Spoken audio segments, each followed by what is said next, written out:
ایک درویش کسی گھنے درخت کے سائے تلے سکون سے بیٹھا ہوا تھا کہ اچانک اس کی نظر ایک سانپ پر پڑی جو پوری تیزی کے ساتھ اس کے سامنے سے گزر گیا۔ درویش کے دل میں خیال آیا کہ یہ سانپ یوں ہی نہیں دوڑ رہا، ضرور کسی خاص کام کے لیے جا رہا ہے۔ یہ سوچ کر وہ خاموشی سے اس کے پیچھے چل پڑا۔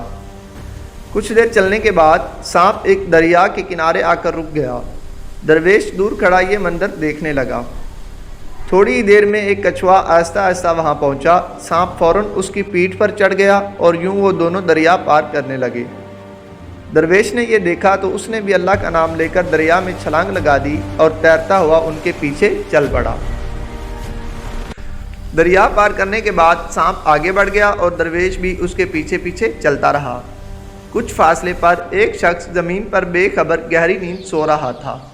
اس کے قریب ہی ایک خونخوار بھیڑیا چھپا بیٹھا تھا جو کسی بھی لمحے اس پر حملہ کرنے والا تھا۔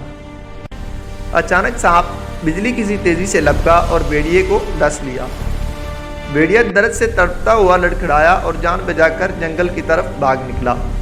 سانپ اپنا کام مکمل کر کے خاموشی سے وہاں سے چلا گیا۔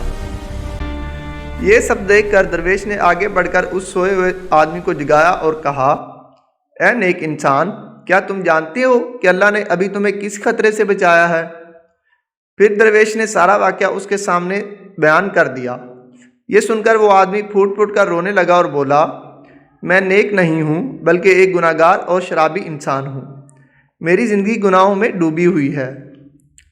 یہ بات سن کر درویش فوراً سجدے میں گر گیا اور آنسوؤں کے ساتھ دعا کرنے لگا، اے اللہ، تو نے ایک گناہگار بندے کی حفاظت کے لیے اتنے بڑے انتظام کو کر دیا، اور میں ہوں کہ معمولی سی پریشانی پر گھبرا جاتا ہوں کہ میرا کیا بنے گا۔ یقیناً تو ہی بہتر جانتا ہے کہ ہمارے لیے کیا بہتر ہے۔ پیارے دوستو، اس کہانی سے ہمیں سبق ملتا ہے کہ چاہے کتنی بھی پریشانی کیوں نہ آ جائے، کتنی بھی بڑی مصیبت کیوں نہ آ جائے، ہمیں پریشان نہیں ہونا چاہیے بلکہ اللہ پر پورا بھروسہ رکھنا چاہیے۔